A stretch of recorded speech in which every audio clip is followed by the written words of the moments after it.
सबके लिए common term है कि हमें पाइल्स की प्रॉब्लम हो गई है। जो पाइल्स होते हैं सभी को होते हैं, इनके भी 4 ग्रेड होते हैं। Hi, I am doctor Anmol Ahuja.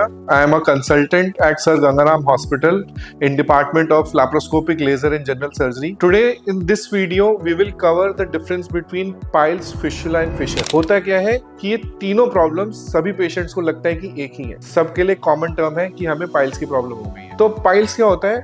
हर एक इंसान के पॉटी के रास्ते में, एनल कैनाल में नॉर्मल पाइल्स के वेसल्स होते हैं। वहां पे छोटी छोटी वेसल्स होती है, नसें होती हैं।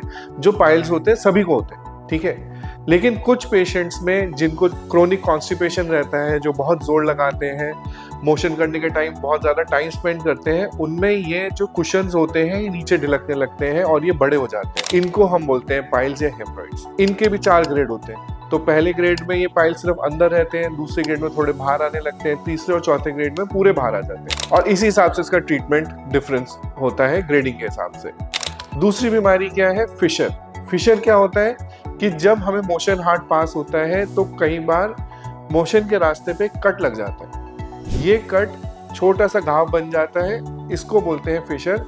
ये भी क्रोनिक कॉन्स्टिपेशन की वजह से ही होता है। बहुत ज़्यादा टाइट मोशन आ रहा है तो ये इंजरी होने के चांसेस बड़े कॉमन हो जाते हैं, और भी कारण होते हैं जिस वजह से कट लग सकता है।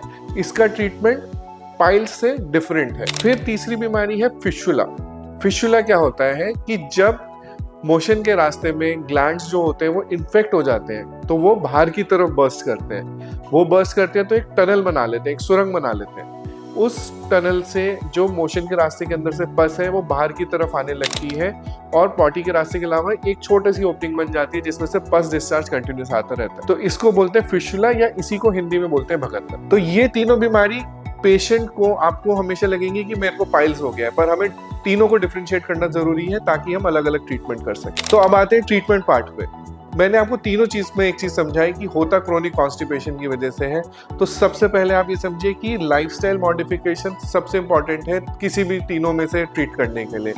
अच्छे से खाना खाएं, फाइबर डाइट लें, मोशन ताकि आपका साफ हो, फिजिकल एक्टिविटी रखें और पानी अच्छे से पीजिए। तो ये सारी इंपॉर्टेंट लाइफस्टाइल मॉडिफिकेशन है जो तीनों बीमारी में कॉमन है। अब आते हैं पाइल्स के ऊपर।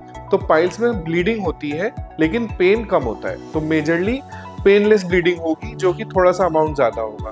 तो अर्ली ग्रेड में 1 और 2 ग्रेड में जरूरी नहीं है सर्जरी रिक्वायर्ड हो। हर पाइल्स के लिए सर्जरी नहीं चाहिए होती। इसमें मेडिकल मैनेजमेंट इंपॉर्टेंट है, लेकिन सर्जन को ये देखना जरूरी है कि ग्रेड क्या है डिजीज का। तो इसमें डिफरेंट तरह की दवाइयां लगाने के लिए होती है, खाने की होती है, जिससे ये बैठ सकता है। अगर ग्रेड 3 और 4 है तो फिर सर्जरी रिक्वायर्ड होती है। उसमें भी तरह तरह की सर्जरी होती है। लेजर सर्जरी बहुत अच्छी कामयाब रहती है, या फिर स्टेपलर से हो सकती है वो सर्जरी, या ओपन टेक्निक से। डिपेंड करता है पेशेंट की कंडीशन और बीमारी के ऊपर। दूसरा आते हैं फिशर पे। फिशर का ट्रीटमेंट भी इनिशियली जो है वो मेडिकली मैनेज किया जा सकता है। अगर कोई पेशेंट मेडिकल मैनेजमेंट, दवाइयां लगाने से, सिकाई करने से रिस्पॉन्ड नहीं करता है, तभी उसकी सर्जरी करी जाती है, और इसमें भी लेजर और ओपन सर्जरी हो सकती है। तीसरी बीमारी है हमारी फिशुला। इसमें सर्जरी ही मेन रोल है। मेडिकल मैनेजमेंट से थोड़ा बहुत कंट्रोल हो सकता है डिजीज, लेकिन ये बीमारी जाती नहीं है, और जितना हम डिले करते हैं उतनी बीमारी बड़ी होती जाती है। जितनी बीमारी बड़ी होगी उतनी फिर सर्जरी भी बड़ी। इसमें भी डिफरेंट टाइप की सर्जरीज होती हैं। ओपन सर्जरी होती है, लेजर की सर्जरी होती है, हम लोग दूरबीन से वाफ्ट करते हैं हमारे हॉस्पिटल में, ये भी होती है, और इन सब का कॉम्बिनेशन भी यूज किया जा सकता है। तो अगर आपको इन तीनों में से कोई भी प्रॉब्लम है तो प्लीज अपने सर्जन से मिलिए, ताकि वो उसके ठीक से ग्रेडिंग कर पाए और उसकी ट्रीटमेंट स्टार्ट कर पाए।